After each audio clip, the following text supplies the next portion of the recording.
Hey everyone, it's Sebastian at Performance Play Sports Care. I'm going to cover sciatica today and the sciatica series playlist that we have on YouTube.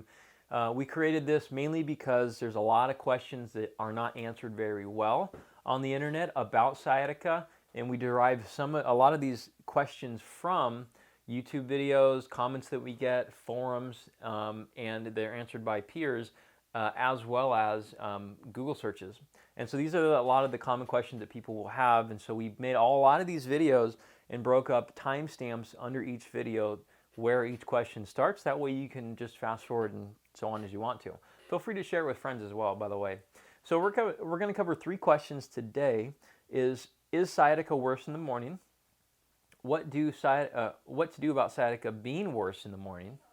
And what is the best seated position for sciatica? So these are all really great questions. At any point in time, if you want help from us, we do offer virtual or in-person services, and that's the best way to deal with it. I don't suggest anybody deal with sciatica on their own. It's very challenging. We do offer all these resources to you guys as contemplation points, but we don't suggest anybody do it on their own. It's something that you should do with somebody else. Now, let's cover the question 1, which is sciatica worse in the morning? Well, sometimes. And here's the interesting thing, as we mentioned in the other videos, that a lot of times people with sciatica will assume there's only one cause of sciatica. Actually, sciatica, I'm actually surprised it's a diagnosis. It actually has a diagnostic code, but it's actually a symptom of other diagnosis. It's kind of like sweating. There's a sweating diagnosis, but that's also a symptom of exercise, or it's a sign of exercise, or heart attack, or whatever, right?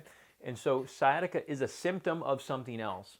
And finding out the mechanics of the other diagnosis is what will help you decide on what to do.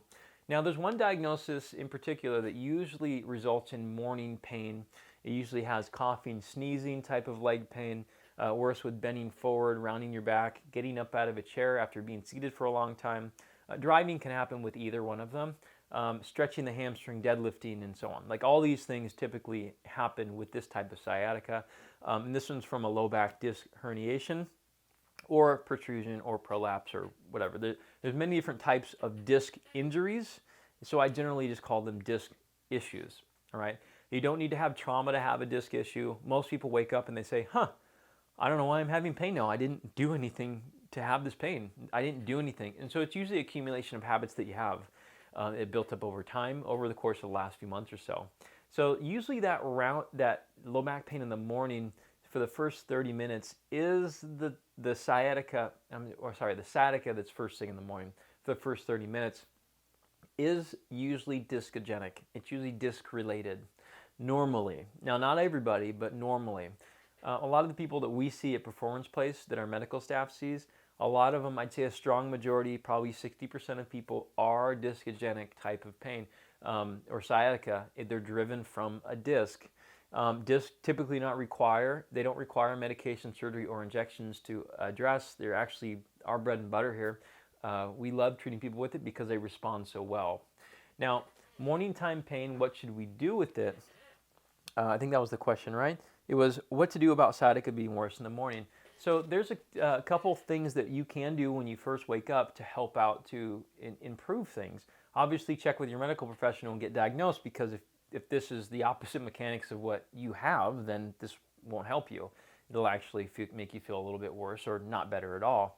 And so I'm going to pan the camera down just to show you kind of like a morning routine that some people can use with morning time sciatica. So the first thing that you do is you're still in bed.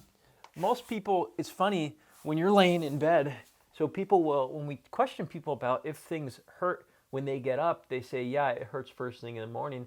And so eventually when we narrow it down, we say, if you were laying there, all cozy in the sheets and stuff, and you didn't move yet, you just opened your eyes, how do you feel? And they say, I feel pretty good. And it hurts when they get up. So the transitional movement to getting up, the inability or the unpreparedness of the body to tolerate those forces of getting up is what is triggering their problem, and it sets them off for the first 30 minutes to an hour in the morning. Now, one of the easiest things to do, and I apologize, I'm not going to roll well because of the mic, So they would, I have people roll over and just hang out on their stomach like this, and just take about a minute just to breathe into the pillows or into the mattress. How do you breathe into the mattress? You breathe your belly into the mattress. Don't overthink this one. Okay, next thing they do is I have them grab their phone, as everybody usually does first thing when they get out of bed, except for now they're going to wait 1 single minute to do the breathing exercise, and then they're going to grab their phone and check their text messages in this position if they can. Don't check your text first thing in the morning. Don't check your emails. Wait and do it in this position. It might take you, 5 minutes to do, and then you can hang out, and that's step 2. Step 3 is they'll crawl up into this position, into a 4-point. By the way, you're still in bed, and you're going to do about 10 cat-cows.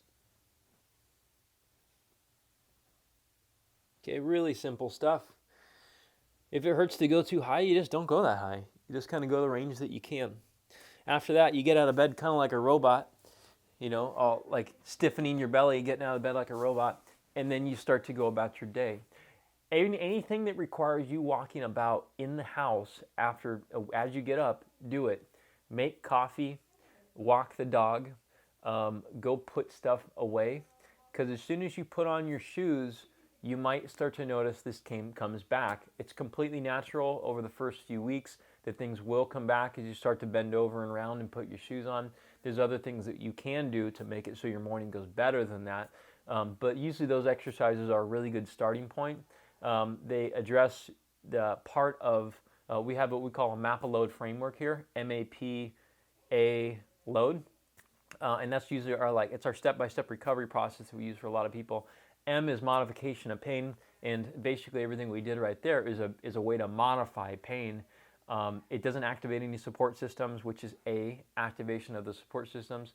And so there's other corrective exercises and things that we can do to help out to make it so your day actually goes even better. But we're not gonna do it in this video. The next question was, or last question was, what is the best sitting position for sciatica? All right, let's pan the thing up again. We've covered sitting positions a couple times already, but we'll do it again. Everybody asked similar questions in a different way, I noticed. So what is the best sitting position for sciatica? Now, if we're talking about this scenario right now, this discogenic type of sciatica, the flexion intolerant sciatica, the bad posture driven sciatica, then we're going to talk about one certain type of way of sitting. The other type of way for the other scenarios, you can go backwards to the other videos. I won't cover them in this video because we covered sitting quite a few times already. Now, what I like people to do is, number one, if they have a chair like this, just let the chair do its job. Let the backrest do its job and sit there. You might notice that actually using the backrest in itself will actually help you out quite a bit. When you get out of the chair, as I mentioned earlier, does it hurt when you're in bed or when you're getting out of bed? That's a different story. And so getting out of the chair is the part that sometimes creates problems for people. And so as you get out of the chair, you're going to slide up into here, and then you're going to use both of your feet, lean into your feet, and stand up tall. Okay? Versus like the rounding thing that people do when they get up. Because remember, it is flexion or rounding intolerant sciatica. The other thing you can do sitting-wise is you perch on the end, you dial your pelvis forward just like a clock, and then you just hang out right here. You let your feet do the work of sitting. This might get tiring after a while, but this is a very easy way to get posture right according to your problem. And after about a week or so, we tend to have people just kind of relax a little bit more. Just don't do so much work with their sitting. So if you guys ever want to work with us, you certainly can. We have virtuals or in person. We've seen a lot of people with sciatica, with different types of sciatica, different drivers of sciatica, and then people of different ages too. We've seen a lot of people with sciatica. We encourage you to reach out to us. The playlist and all the free resources we have are all below, as well as our contacts. We have a free resource that's available that's, I think currently it's a webinar, it might change, but it's intended to give you more updated information as we learn about sciatica, and we relay the information on to you. Information changes all the time, and these videos are probably going to become old as well. But currently the information is pretty sound. Hopefully you guys have enjoyed the series so far. But at any point, if you just want to get rid of sciatica, just contact us. All right, we're here to help. You got to start the conversation though. We'll see you guys next time. Subscribe to the channel.